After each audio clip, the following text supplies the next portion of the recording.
Video में हम IRCTC rail connect app में अकाउंट बनाना सीखेंगे। तो चलिए शुरू करते हैं। सबसे पहले आपको प्ले स्टोर पर जाकर IRCTC रेल कनेक्ट ऐप को डाउनलोड कर लेना है। तो आपको कुछ इस तरह का इंटरफेस दिखाई देगा डाउनलोड होने के बाद।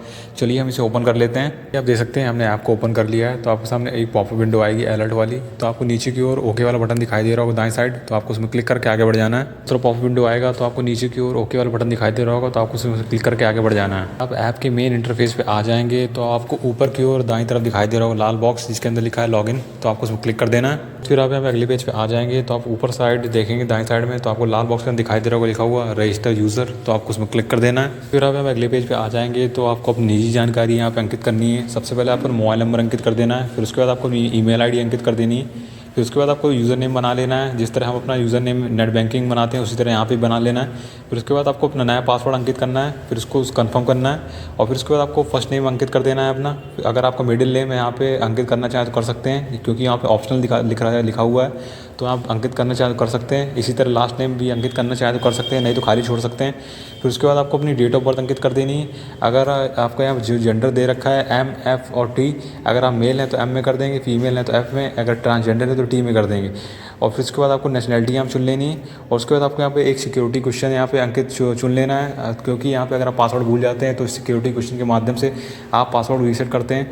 तो अगर हम सिक्योरिटी क्वेश्चन क्लिक कर देंगे, चलिए पॉप विंडो खुल के आएगी तो आप अपने अनुसार यहाँ पे सिक्योरिटी क्वेश्चन चुन सकते हैं जो भी आप चाहें। तो हम अपना यहाँ पे सिक्योरिटी क्वेश्चन चुन लेते हैं। दाएं साइड में आप यहाँ पे उसका आंसर भी लिख सकते हैं। और उसके बाद आपको यहाँ पे ऑक्यूपेशन और यहाँ पे मैरिटल स्टेटस आपको यहाँ पे ऑप्शन दे रखा है। अगर आप चाहें तो इसको यहाँ पे अंकित कर सकते हैं, अगर नहीं करना चाहते तो नहीं भी कर सकते हैं। तो कोई चिंता की बात नहीं है। चलिए हम अपनी ऊपर की जानकारी यहाँ पे अंकित कर लेते हैं और फिर उसके बाद आपको नीचे दिखाई देगी नेक्स्ट वाली बटन। तो हम उसमें क्लिक करके आगे बढ़ जाएंगे। अब यहाँ पे अगले पेज पे आ जाएंगे तो आपको अपना घर का पता यहाँ पे अंकित करना है। सबसे ऊपर आपको अपना घर का पता अंकित करना है। फिर उसके बाद आपको यहाँ पे स्ट्रीट ऑप्शनल दे रखी है, एरिया भी ऑप्शनल दे रखा है। फिर उसके बाद आपको यहाँ पे कंट्री चुननी है, पिन कोड यहाँ पे अंकित करना है, सिलेक्ट सिटी तो आप यहाँ पे शहर चुन लेंगे।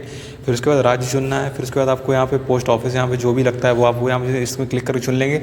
और फिर उसके बाद आपको अपना फ़ोन नंबर अंकित कर देना है। चलिए हम अपनी यहाँ पे इतनी जानकारी यहाँ पे अंकित कर लेते हैं। तो देख सकते हैं हम जानकारी यहाँ पे अंकित कर ली सारी। फिर उसके बाद आपको ऊपर एक खाली डब्बा दिखाई दे रहा है वो जहाँ पे लिखा हुआ है कि अगर आपका residence address office address same है दोनों तब आपको उसमें टिक कर देना है, नहीं तो इसको आप खाली भी छोड़ सकते हैं, इसमें कोई चिंता करने की जरूरत नहीं है। तो हमारा यहाँ पे ऑफिस एड्रेस और रेसिडेंस एड्रेस सेम है तो हम उसे टिक करके नेक्स्ट वाली बटन में क्लिक करके आगे बढ़ जाएंगे। सामने पॉप विंडो खुल के आएगी तो आपको यहाँ पे कांग्रेचुलेशन और संदेश दिखाई देगा और आपने जो यूज़र आईडी बनाई थी वो आपको यहाँ पे दिखाई देगी और आपसे कह रहा है कि जो आपका रजिस्ट्रेशन है सफलतापूर्वक हो गया है। अब आपको यहाँ पे अपना मोबाइल नंबर और ईमेल आईडी वेरीफाई करने के लिए कह रहा है। तो आपको अब ओके वाली बटन में क्लिक करके आगे बढ़ जाना है। अपने साइन इन वाले पेज में आ जाएंगे तो आपने जो यूज़र आईडी बनाई थी वो आपको यहाँ पे अंकित करनी है। फिर उसके बाद आपने जो नया पासवर्ड यहाँ बनाया है वो आपको यहाँ पे अंकित कर देना है। और फिर उसके बाद आपको जो कैप्चा यहाँ पे नीचे दिखाई दे रहा है उस कैप्चा को यहाँ पे अंकित करके नीचे दिखाई देगी लॉगिन वाली बटन। तो आपको उसमें क्लिक करके आगे बढ़ जाना है। फिर आप यहाँ पे अगले पेज पे आ जाएंगे तो आपको अपना मोबाइल नंबर और ईमेल आईडी को वेरीफाई करना है। तो आपको दिखाई देगी मोबाइल नंबर के नीचे और सेंड OTP वाली बटन। तो आपको उसमें क्लिक कर देना है। तो आपके रजिस्टर्ड मोबाइल नंबर को OTP जाएगा और उसके बाद आपको जो ईमेल आईडी के नीचे एक सेंड OTP वाली बटन दिखाई दे रही है तो आपको उसमें क्लिक कर देना है। तो सीधे आपके ईमेल आईडी पे एक OTP जाएगा। तो दोनों के OTP आपको यहाँ पे अलग अलग अंकित कर देने हैं। जो मोबाइल वाला OTP है आपको मोबाइल वाले में अंकित करना है और जो ईमेल आईडी वाला OTP है आपको ईमेल आईडी वाले में अंकित करना है। तो इस बात को बिल्कुल ध्यान रखें। फिर उसके बाद आप दोनों OTP अंकित कर लेंगे तो आपको नीचे दिखाई देगी वेरीफाई यूज़र वाली बटन। तो आपको उसमें क्लिक करके आगे बढ़ जाना है। तो आपके सामने पॉप विंडो खुल के आएगी तो आपसे यहाँ पे दिखाई दे रहा है वो लिखा हुआ है जो आपका OTP वेरिफिकेशन है सफलतापूर्वक हो गया है। तो आपको ओके वाली बटन में क्लिक कर देना। फिर से यहाँ पे साइन इन वाले पेज पे आ जाएंगे तो आप देखेंगे आपको यूज़र नेम वहाँ पे आने लगा होगा यूज़र नेम की जगह।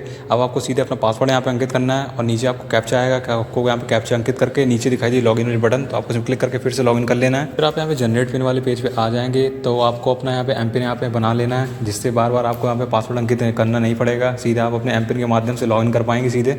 तो आपको यहाँ पे एंटर पिन में 4 अंकों का अपना एमपिन अंकित करना है, फिर उसको कंफर्म करना है और फिर उसके बाद आपको नीचे दिखाई देगी सबमिट वाली बटन। तो आपको उसमें क्लिक करके आगे बढ़ जाना है। तो सामने पॉप विंडो खुल के आएगी तो आपसे कह रहा है कि अगर आपको पिन रिमेंबर करना है तो आपको कहीं पे इसको लिख के रख लेना है जिससे आप अगर दोबारा लॉगिन करते हैं तो आप यहाँ पे दोबारा आसानी से लॉगिन कर पाएँ ऐप में। तो चलिए हम यहाँ पे ओके वाले बटन क्लिक कर देते हैं। आप देख सकते हैं हम अपने ऐप में सफलतापूर्वक यहाँ पे लॉगिन हो चुके हैं। तो आपको लॉगिन होने के बाद कुछ इस तरह का इंटरफेस दिखाई देगा।